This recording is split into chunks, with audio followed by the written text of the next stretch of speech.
Hello everyone, आज हम start करने वाले हैं sex reproduction in flowering plant का लेक्चर नंबर 3। और यहाँ से स्टार्ट करते हैं, लेक्चर नंबर 3 से स्टार्ट करते हैं डबल फर्टिलाइजेशन। 2 लेक्चर ऑलरेडी पढ़े हैं इसी चैनल पर, आप देख सकते हैं। उसके बाद यहाँ से देखना स्टार्ट करें। चलिए स्टार्ट करते हैं और समझते हैं डबल फर्टिलाइजेशन होता क्या है। After entering one of the synergid, pollen tube release the 2 male gamete into the cytoplasm of the synergid. जैसे कि हमने पहले पढ़ रखा है, कोई भी पॉलन ग्रेन स्टिग्मा पर लैंडिंग करता है, उसके बाद उस पॉलन ग्रेन से पॉलन ट्यूब बनती है। वही बात को यहाँ पर बताया गया कि पॉलन ट्यूब के द्वारा 2 मेल गैमीट रिलीज़ होते हैं। जो पॉलन ट्यूब होती है वो स्टिग्मा पर, जब कोई पॉलन ग्रेन गिरता है तब स्टिग्मा के नीचे एक स्टाइल होती है, उस स्टाइल से होते हुए एम्ब्रियो सैक तक पॉलन ट्यूब आती है। उसी पॉलन ट्यूब से 2 मेल गैमीट रिलीज़ किए जाते हैं cytoplasm of the synergid. Synergid macropyle end पर 3 मतलब 2 सेल होती हैं और एक एग सेल होती है। मैंने बताया था पहले कि मैक्रोपाइल एंड पर 3 सेल होती है, उनमें से 2 सिनर्जिड सेल होती है, एक एग सेल होती है, और चलाजा एंड पर 3 एंटीपोडल सेल होती है। तो उन्हीं एक सिनर्जिड सेल में सिनर्जिड सेल के साइटोप्लाज्म में 2 मेल गैमीट रिलीज़ किए जाते हैं। ठीक, one of the mail gamete move toward the egg cell and fuse its nucleus and this completing the syngamy। मतलब 2 male gamete cytoplasm of synergid cell के आए तो उनमें से एक मेल गैमीट एक सेल की तरफ मूव करा उनने और उसके न्यूक्लियस से फ्यूज हो गया। इस प्रोसेस को हमने कह दिया कंप्लीट सिंगेमी कह दिया। This result in the formation of diploid cell zygote. अब ये सिंगेमी के द्वारा डिप्लॉयड सेल बनी, उसको हम कह दिया zygote. The other male gamete move toward the polar nuclei located in the central cell and fuse with them to produce triploid primary endosperm nucleus. मतलब 2 मेल गैमीट थे, एक मेल गैमीट ने एक सेल से फ्यूज़ हुआ।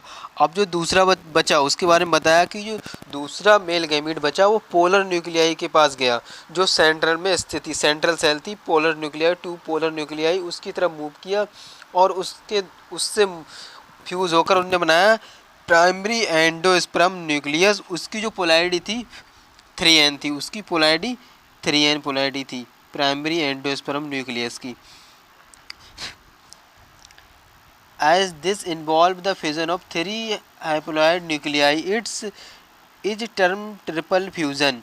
जो triploid endosperm nucleus बना, इसमें 3 हैप्लॉयड न्यूक्लियस के फ्यूजन से बना। 3 हैप्लॉयड न्यूक्लियस इन्वॉल्व है इसकी फ्यूजन में, इसलिए हमने इसे ट्रिपल फ्यूजन के नाम से जानते हैं, ट्रिपल फ्यूजन बोल दिया। Since the 2 type of fusion syngamy and triple fusion take place in the embryo sac, the phenomena is term double fertilization and event unique of the flowering plant.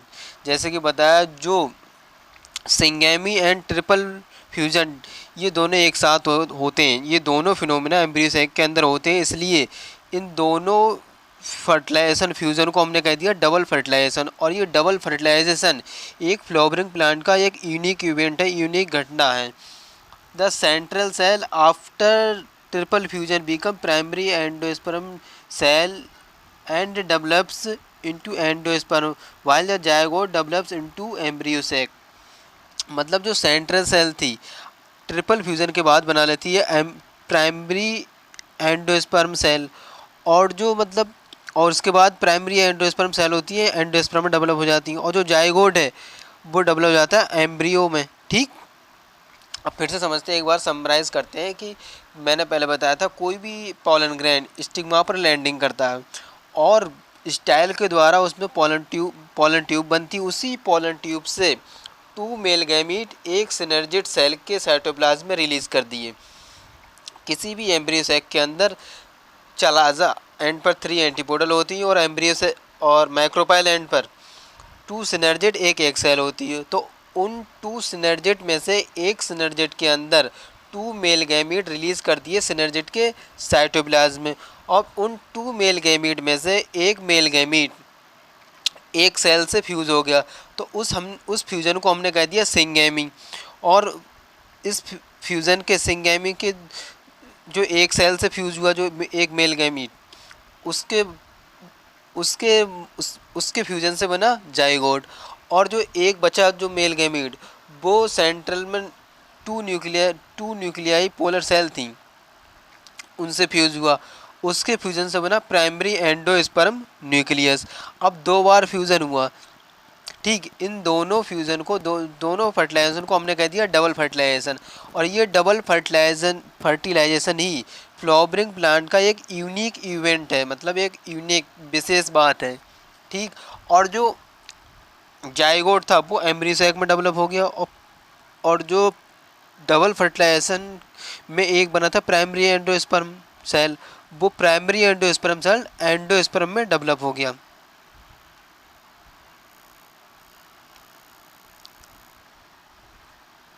अब समझते हैं डायग्राम जो NCERT में दे रखे हैं। जैसे कि मैंने बताया था कि जो ये है मैक्रोपाइल एंड, ये है चलाजा एंड। चलाजा एंड की तरफ 3 एंटीपोडल सेल पाई जाती हैं, ये एंटीपोडल सेल है। और ये सिनर्जिड सेल, 2 सिनर्जिड सेल है और एक सेल है। अब जैसे कभी हमने पढ़ा था, इसमें क्या था वही प्रोसेस इसमें समझाऊंगा मैं डायग्राम की हेल्प से, और समझने की कोशिश करना, समझ में भी आएगा। और ये इसके अंदर जो प्राइमरी एंडोस्पर्म सेल है, और ये है जो पोलर न्यूक्लियाई 2 सेल थी, जैसे पहले हमने एम्ब्रियो सैक में देखा था, वही बात वो है। अब जैसे कि अभी हमने डबल फर्टिलाइजेशन पढ़ा था कि जो टू मेल गैमीट आए, मान लिया 2 मेल गैमीट आए, एक सिनर्जिड के साइटोप्लाज्म में आए, तो एक मेल गैमीट इसकी एक सेल से फ्यूज़ हो गया, तब यहाँ पर बना इसके अंदर जाइगोट। और जो दूसरा मेल गैमीट था, वो दूसरा मेल गैमीट इसकी 2 पोलर न्यूक्लियाई के साथ फ्यूज़ हुआ, तब वहाँ पर बना प्राइमरी एंडोस्पर्म न्यूक्लियस, जिसकी पोलैरिटी 3n थी, ठीक। ये एम्ब्रियो सैक। अब एम्ब्रियो सैक के अंदर ये जाइगोट बना। अब जायगोट और मैच्योर हुआ, जायगोट्स के बाद ग्लोब्यूलर एम्ब्रियो बना, और उसके बाद हार्ट शेप्ड एम्ब्रियो बना। हार्ट शेप एम्ब्रियो के अंदर एक सस्पेंशन पाई जाती है, और उसके बाद ये मैच्योर बना। और मैच्योर के अंदर एक रेडिकल पाई जाती है, और ये 2 कोटलीडेंस होते हैं, और ये प्लीम्यूल होता है। इस प्लीम्यूल से ही स्टेम स्टेम जो मतलब तना बनता है, और ये कोटलीडेंस होती हैं, और ये रेडिकल है, इससे किसी भी प्लांट्स की रूट्स बनती हैं।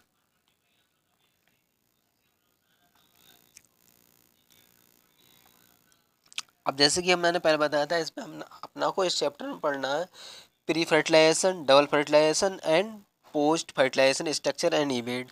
हमने ऑलरेडी प्री फर्टिलाइजेशन और अभी डबल फर्टिलाइजेशन ये पढ़ रखे हैं। अब स्टार्ट करते हैं अपना पोस्ट फर्टिलाइजेशन, इसके structure and event. Post fertilization structure and event, चलिए स्टार्ट करते हैं। Following double fertilization event of endosperm and embryo developed maturation of ovules into seed.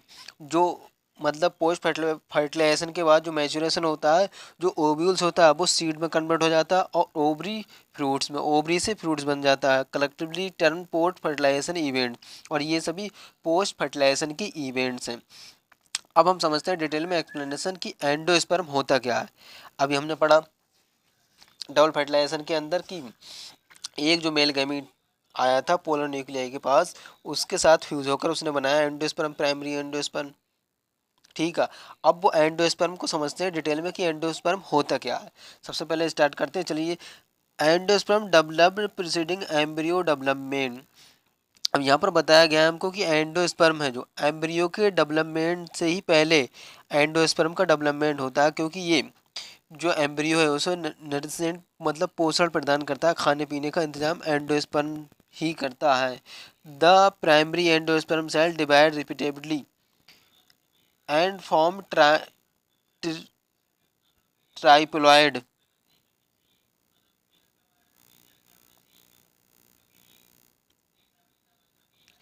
Triploid endosperm cell मतलब जो प्राइमरी एंडोस्पर्म सेल थी, वो rapidly divide करती और triploid endosperm tissue बनाती हैं। The cell of this tissue are filled with reserve food material and are used for nutrition of the developing embryo। और जो प्राइमरी एंडोस्पर्म की सेल होती है वो फूड मटेरियल से भरी होती हैं और जो न्यूट्रिशन का काम करती हैं, जो डेवलपिंग एम्ब्रियो होता है उसके लिए न्यूट्रिशन का काम करती हैं। In the most common type of endosperm developed primary endosperm nucleus undergo successive nuclear division to give rise free nuclei. ये मोस्ट कॉमन टाइप का एंडोस्पर्म होता है डेवलपमेंट, मतलब एंडोस्पर्म डेवलप होता है, इसके अंदर सक्सेसिवली न्यूक्लियर डिवीजन होता है और ये हमको फ्री न्यूक्लियाई देता है। This stage of endosperm development is called free nuclear endosperm. और इस स्टेज को जिसमें सक्सेसफुली डिवाइड होकर फ्री न्यूक्लियाई हमको देता है, इस स्टेज को हम कहते हैं फ्री न्यूक्लियर एंडोस्पर्म कहते हैं। और उसके बाद उस फ्री न्यूक्लियर एंडोस्पर्म के सेल वॉल फॉर्मेशन होता है एंड एंडोस्पर्म बिकम सेलुलर। उसके बाद सेलुलर एंडोस्पर्म बनता है, सेल वॉल उसके बाद फॉर्मेशन होता है उसके अंदर। The number of free nuclei form before cellulation very greatly varies greatly. मतलब जो न्यूक्लियाई होती है फ्री न्यूक्लियाई, उनका नंबर एंड साइज अलग अलग होता है। The coconut water from tender coconut that you are familiar with is nothing but free nuclear endosperm made up of thousands of nuclei and surrounding white kernel is cellular endosperm। जो coconut water होता है वो free nuclear endosperm होता है, उसके अंदर thousands of nuclei पाई जाती है और जो सराउंडिंग में जो वाइट कार्नल होती है उसकी, वो होता है सेलुलर एंडोस्पर्म। अब ये एक डायग्राम और दे रखा है, इसे समझते हैं। ये है रेडिकल और रेडिकल के नीचे साइड में होती है रूट कैप, और ये हाइपोकोटाइल और ये टू कोटिलेडन्स होते हैं डाइकोट के अंदर, और ये है प्लीम्यूल, यहाँ से ही किसी स्टेम की फॉर्मेशन होता है।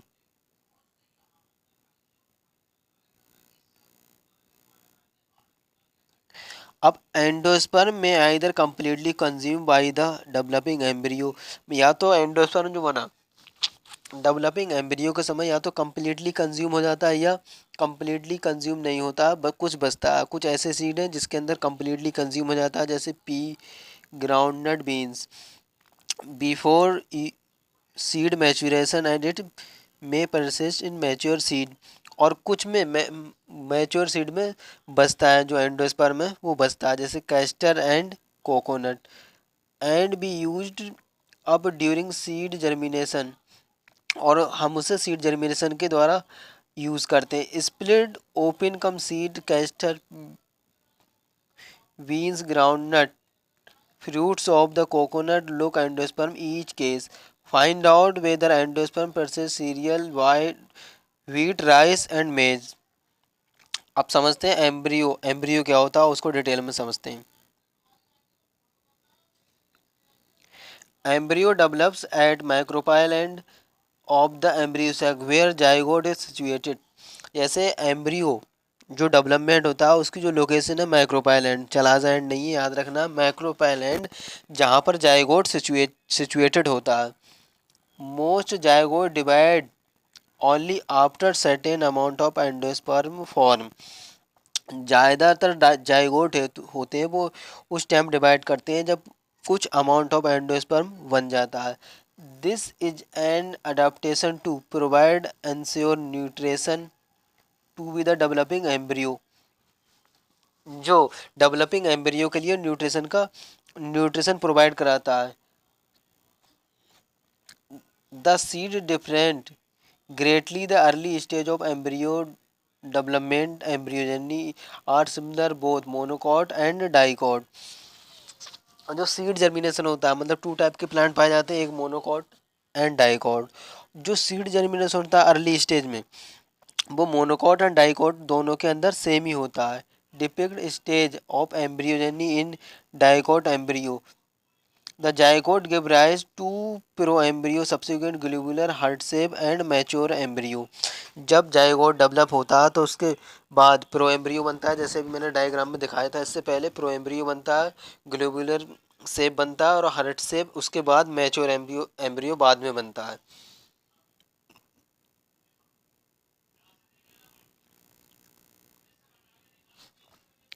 A typical dicotyledons embryo consists of embryonal axis and two cotyledons.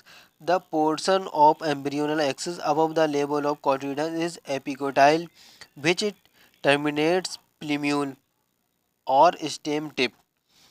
मतलब एक टाइपिकल जो डाइकोटिलेडन्स का एम्ब्रियो होता है उसके अंदर एक एम्ब्रियोनल एक्सिस पाई जाती है और टू कोटिलेडन्स होते हैं, और जो पोर्शन होता है एम्ब्रियोनल एक्सिस के ऊपर की साइड में उसे हम कहते हैं एपिकोटाइल, और जो टर्मिनेट हो जाता है प्लीम्यूल में जाकर, और प्लीम्यूल ही आगे जाकर स्टेम बनता है।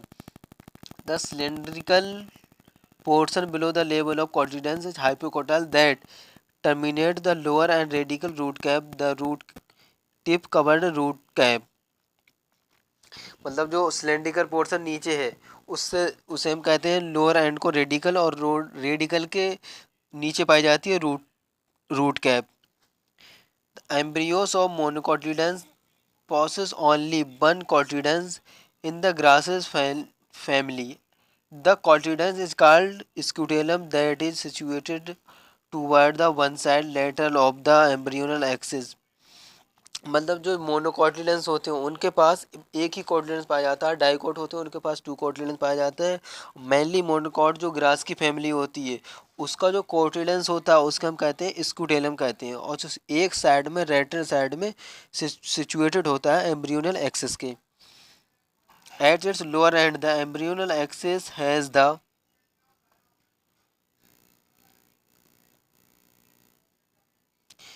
radical and root cap enclose the undifferentiated sheath called coleorhiza, और जो रूट कैप है उसके नीचे एक अनडिफरेंशिएट शीथ पाई जाती है जिसे हम कोलियोराइजा के नाम से जानते हैं।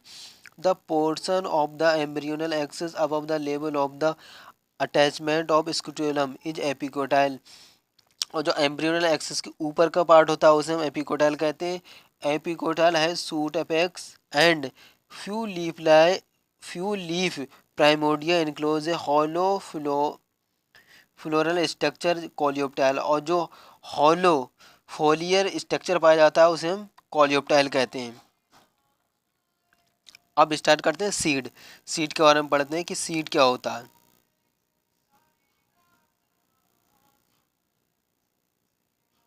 इन angiosperm the seed is the final product of sexual reproduction. Angiosperm के अंदर जो फाइनल प्रोडक्ट होता है वो सीड ही होता है, ठीक। It is often describe as a fertilize ovule, और इसे हम कई बार फर्टिलाइज ओव्यूल भी कहते हैं। Seed are form inside the fruits, और सीड इनसाइड फ्रूट के अंदर बनता है, जैसे मैंगो या कोई भी फ्रूट्स है उसके अंदर बनता है। A seed typically consist of seed coat भी होता है सीड के अंदर। Cotyledons and embryonal axis. Cotyledons embryo are simple structure generally thick and hollow due to storage of food reserve in the leguminous, और कुछ के अंदर जो कॉटिलेडन्स होता है वो थिक भी पाया जाता है, सॉलो फूला हुआ भी हो सकता है, जैसे कि ल्यूमिनस दालों की जो दाल होती है उनमें पाया जाता है। मैच्योर सीड में भी नॉन एल्ब्यूमिनस और एक्स एल्ब्यूमिनस, मतलब नॉन एल्ब्यूमिनस भी हो सकता है और एक्स एल्ब्यूमिनस भी हो सकता है। जिसके अंदर एंडोस्पर्म बचा होगा वो एक्स एल्ब्यूमिनस होगा, और जिसके अंदर एंडोस्पर्म नहीं बचा होगा वो नॉन एल्ब्यूमिनस होगा। Non albuminous seed have no residual endosperm as it is completely consumed during the embryo development, जैसे कि पी ग्राउंडनट। और albuminous seed certain part of the endosperm not completely used up during embryo development, जैसे wheat maize barley and castor, इनके अंदर endosperm बचा होता है। Occasionally, in some seeds such black pepper and wheat, remnant of nucellus are also present। मतलब कभी कभार सम seed, कुछ ऐसे सीड होते हैं जैसे ब्लैक पेपर है, व्हीट है, इनके अंदर न्यूक्लियस बचा होता है। ऐसे ऐसे सीड के अंदर जिनके अंदर न्यूक्लियस बचा होता है उसे हम पेरिस्पर्म कहते हैं। This residual persistent nucleus is the perisperm.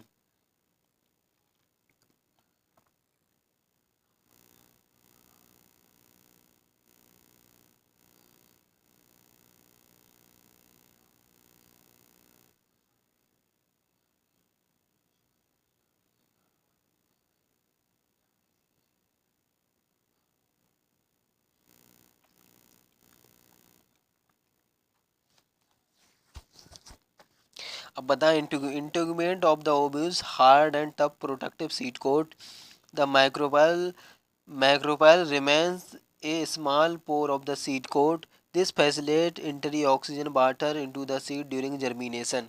मतलब इंटेगुमेंट पढ़ा था हमने ओव्यूल्स के अंदर। टू इंटेगुमेंट्स पाए जाते हैं, outer integument and inner integuments. वही बात बताएगी, इंटेगुमेंट्स है जो हार्ड एंड प्रोटेक्टिव पार्ट होता है सीड कोट का, और एक मैक्रोपाइल होता है। जैसे मैंने पहले बताया था, जब अपना को बताया था एम्ब्रियोसेक की एक मैक्रोपाइल एंड होता है, तो उसके पास एक पोर पाया जाता है, स्मॉल पोर सीड कोट के अंदर। उसी पोर के द्वारा ऑक्सीजन वाटर सीड जर्मिनेशन के द्वारा एंट्री होती है सीड के अंदर। As the seed maturation its water content is reduce and seed become relatively 10 से 15% मॉइस्चर बाई मास। उसके अंदर जो नमी है वो कम हो जाती है। The general metabolic activity of the embryo slow down, और उसके अंदर की जो जनरल मेटाबॉलिक एक्टिविटी है वो कम हो जाती है। और इस स्टेज को हम कहते हैं इनएक्टिविटी डोरमेंसी स्टेज कहते हैं सीड की। और जब उसकी फेवरेबल कंडीशन आती है, जैसे मॉइस्चर ऑक्सीजन या सूटेबल टेम्परेचर मिलता है, तब वो जर्मिनेट कर सकता है। Favourable condition are available, adapting moisture oxygen suitable temperature, they germinate, फिर वो जर्मिनेट कर सकता है। As ovules mature into seed, ovary develops into fruit transformation, ovules into seed, ovary into fruits proceed simultaneously। मतलब जो ओव्यूल से seed बनता है और जो फ्रूट बनता है ओवरी से, ये दोनों प्रोसेस साथ में होती है। The wall of the ovary develops into wall of the fruit called pericarp. The fruits may be fleshy जैसे गुआवा, मैंगो एंड ऑरेंज। जो पेरिकार्प है वो जैसे कुछ फ्रूट्स हैं जिसकी फ्लैसी हो सकती है, जैसे गूदादार हो सकती है जैसे गुआवा, मैंगो एंड ऑरेंज, और कुछ की ड्राई भी हो सकती है जैसे ground and mustard. Many fruits have evolve mechanism for dispersal of seed, और बहुत सारे ऐसे फ्रूट्स होते हैं जो सीड डिस्पर्सल मतलब सीड को डिस्पर्स करने की एक मैकेनिज्म अपनाते हैं।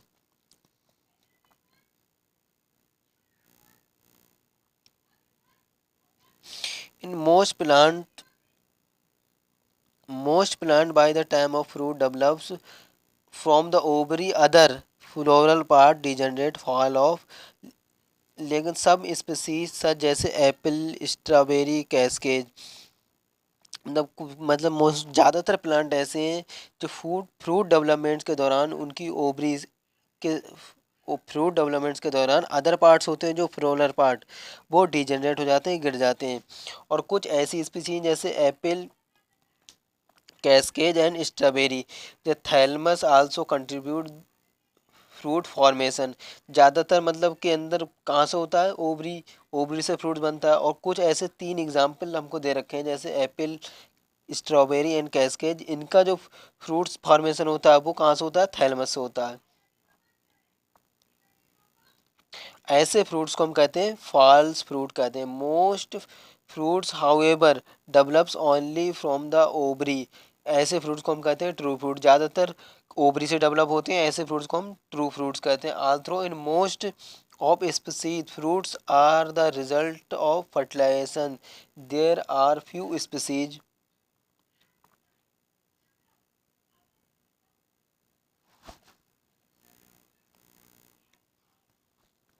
कुछ ऐसी स्पीसीज हैं जो विदाउट फर्टिलाइजेशन के सीड फॉर्मेशन होता है, और ऐसे जो जिसके अंदर विदाउट फर्टिलाइजेशन के सीड फॉर्मेशन होता है उसे हम कहते हैं पार्थिनोकार्पिक फ्रूट्स कहते हैं। जैसे बनाना, ये कुछ एग्जाम्पल है उसके। Parthenocarpy is an induce through application of growth hormones and such fruits are seedless.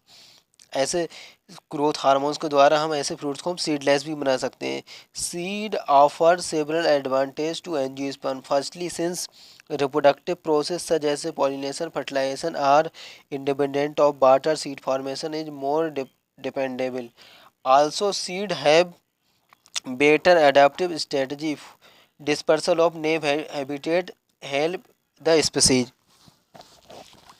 मतलब कई बार ऐसे सीड के बहुत सारे एडवांटेज होते हैं जिसके द्वारा जैसे पॉलिनेशन या फर्टिलाइजेशन के लिए इंडिपेंडेंट होते हैं बाटर और अदर चीज़ों पर, क्योंकि इनके अंदर फ्रूट्स होता है, आदमी फ्रूट्स खाता है और सीड को इधर उधर फेंक देता है, वहाँ से प्लांट्स का जर्मिनेशन हो जाता है।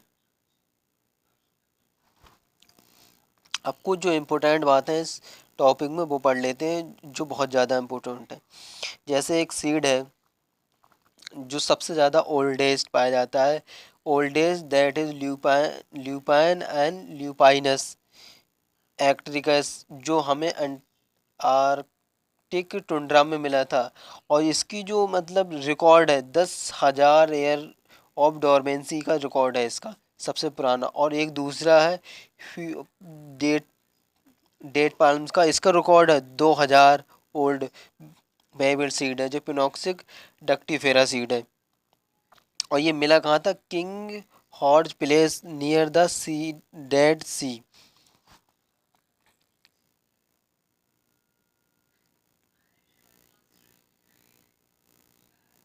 और बाकी ये कुछ खास इंपोर्टेंट नहीं, यहाँ से क्वेश्चन बनते नहीं है। अब आगे बढ़ते हैं, अपना एपोमिक्सिस पढ़ते हैं, एपोमिक्सिस समझते हैं, एपोमिक्सिस होता क्या है।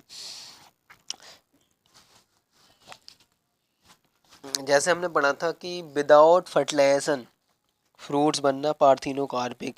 अब यहाँ पर विदाउट फर्टिलाइजेशन सीड का बनना, इसे कहते हैं एपोमिक्सिस। ठीक। Although seed in general are through products of fertilization in few flowering plants such as some species जैसे asteraceae and grass have evolve special mechanism to produce seed without fertilization is called apomixis. जैसे without fertilization seed बनने की process को हम कहते हैं एपोमिक्सिस। This apomixis is a from the asexual reproduction that mimics sexual reproduction। मतलब जो एपोमिक्सिस है सेक्सुअल असेक्सुअल रिप्रोडक्शन की फॉर्म है, मगर ये कॉपी करती है किसकी, सेक्सुअल रिप्रोडक्शन की। There are several way double several way of development apomictic seed in some species of the dub- diploid egg cell is formed without reduction division and develops into embryo without fertilization more often is many, जैसे citrus and mango।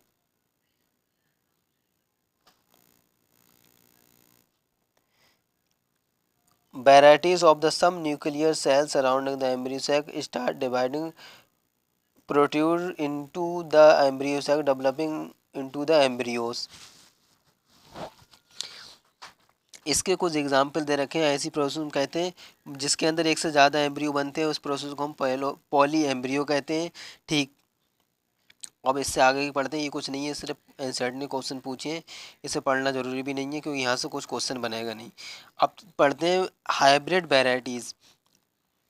बहुत सारी hybrid varieties होती हैं जो किसान use करते हैं अपनी फसलों में। Hybrid varieties of several of the food and vegetable crops are being extensively cultured cultivation of hybrid has trendably increased productivity. One of the problem of hybrid is that hybrid seed or have to be produced even year, और जो if the seed collect from hybrid as so the plant in the progeny will segregate, do not maintain hybrid characters. Production of hybrid seed is costly, hence hybrid seed become expensive for the farmers. These hybrid are made into apomictis. There is no segregation character of hybrids progeny. Then the farmers can keep on use hybrid seed to rise nave crop and does not have Y hybrid